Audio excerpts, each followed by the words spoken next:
কিছু করার ছিল না, আমরা একদিনে কোথায় খেলোয়াড় পাবো।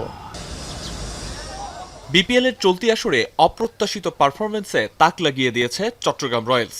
টুর্নামেন্টে খেলাই ছিল অনিশ্চিত, তবে সেই সংখ্যা কাটিয়ে মাহিদী শরীফুলরা রংপুর রাজশাহীকে ছাড়িয়ে এখন পয়েন্ট টেবিলের শীর্ষে।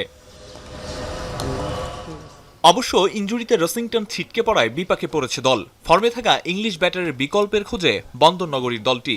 চট্টগ্রাম কোচ মিজানুর রহমান বাবুল জানিয়েছেন, সম্ভাব্য সেই ক্রিকেটার হতে পারেন পাকিস্তানের কোনো উইকেটকিপার ব্যাটার। ঘাটতি তো আছেই, একটা টিম বানাতে অ্যাটলিস্ট 6 থেকে 7 মাস সময় লাগে। সো আমাদের হাতে যেই প্লেয়ারগুলাই ছিল আমরা নেওয়ার চেষ্টা করেছি। ইদানিং রসিংটন খুব ভালো খেলেছে নেপালে।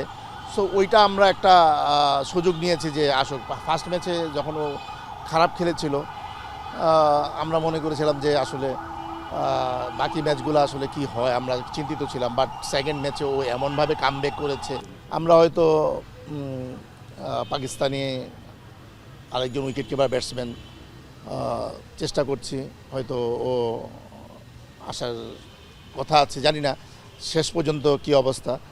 এদিকে এবারের বিপিএলে ফিক্সিং ইস্যুতে আকসুর তৎপরতা কিছুটা অস্বস্তির হলেও দেশি বিদেশি ক্রিকেটারদের আকসুর আকস্মিক জিজ্ঞাসাবাদ বিপিএল এর স্বার্থে বলেই মনে করছেন তিনি। পাশাপাশি জাতীয় দলের বিশ্বকাপ খেলা নিয়ে অনিশ্চয়তা থাকা সত্ত্বেও কোচ বাবুল আশাবাদী সবাই খেলার জন্য প্রস্তুত।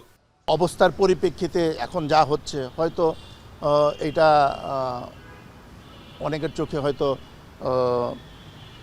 বেশি হচ্ছে, বাট আপনি বিগত দিনের যে ঘটনাগুলা ঘটে গেছে ওইটার পরিপ্রেক্ষিতে হয়তো একটু বেশি তারা নজরদারিতে রাখছে।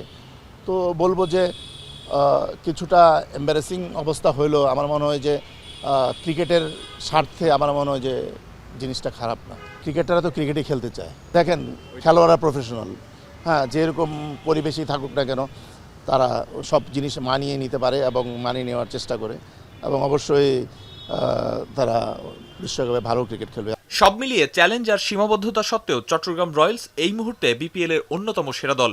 সামনে আরও কঠিন ম্যাচ অপেক্ষা করছে। নতুন বিদেশি খেলোয়াড় কে যোগ দেবেন আর কতদূর এগিয়ে যাবে রয়্যালস, এখন সেটাই দেখার পালা। আরিফুল ইসলাম সাহাব, এখন, ঢাকা।